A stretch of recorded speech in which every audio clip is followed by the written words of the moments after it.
Саламатсыңарбы? Бүгүнкү өтүрүүчү жаңы темабыз Атлантика океаны.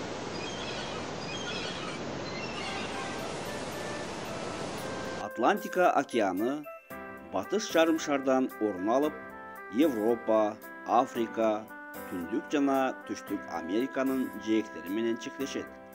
Аянты 92 миллион чарчы километр түзүп, Тынч океанынан кийинки экинчи орунда турат. Түндүктөн түштүккө 16 000 километрге созулат. Океан түштүгүнөн Тынч жана Индия океаны менен, ал эми түндүктөн Түндүк муз океанынын суулары менен байланышат.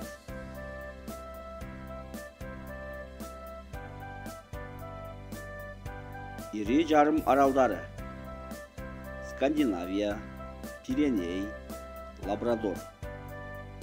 Ири булуңдары: Гвинея, Мексика, Бискай. Деңиздери: Жер ортолук деңизи, Балтика, Кариб, Кара деңиз. Атлантика океаны байыртан эле белгилүү болуп, өздөштүрүлүп келген. Океанды илимий изилдөө 19-кылымдын аягына туура келет. Англиялык окумуштуулар Челленджер кемесинде сүзүп жүрүп, суу массалары, жаныбарлары жөнүндө маалымат жогултушуп, тереңдигин өлчөшкөн.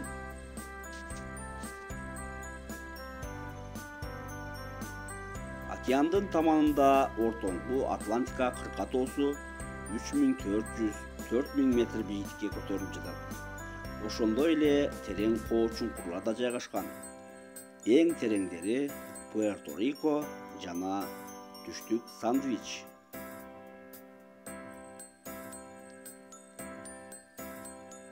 Аралдары материктик жол менен пайда болгон. Аларга Улуу Британия, Ньюфаундленд, Чоң жана Кичи Антиль аралдары кирет. Бардык климаттык алкактары кездешет. Суусунун орточо температурасы 16,5 градус Цельсий. Туздуулугу жылуу аймагында 37,5 промиллеге жетип, эң туздуу океан болуп саналат. Суу агымдары меридиан багытында жылат. Агымдардын эки чоң айланпасы түзүлөт. Түндүк жарым шардагы Түндүк Пассат, Гольфстрим, Түндүк Атлантика, Канар агымдары саат жебесинин багытында. Ал эми түштүк жарым шардагы Түштүк Пассат, Бразилия, батыш шамалдар агымы саат жебесине каршы багытта жылат.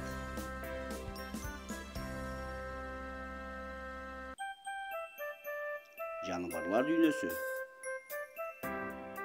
промыселдик балыктардан треска, сельд,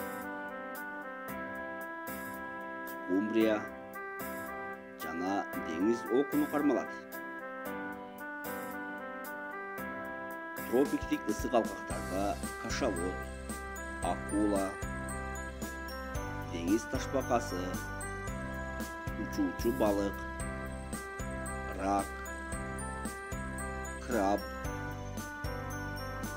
коралл полиптери,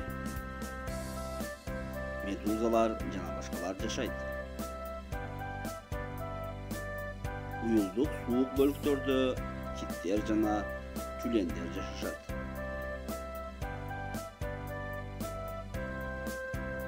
Өсүмдүктөр дүйнөсү да ар түрдүү. 100 метр тереңдиктерде жашыл жана кызыл балырлар, ал эми андан төмөндө бир клеткалуу балырлар кездешет.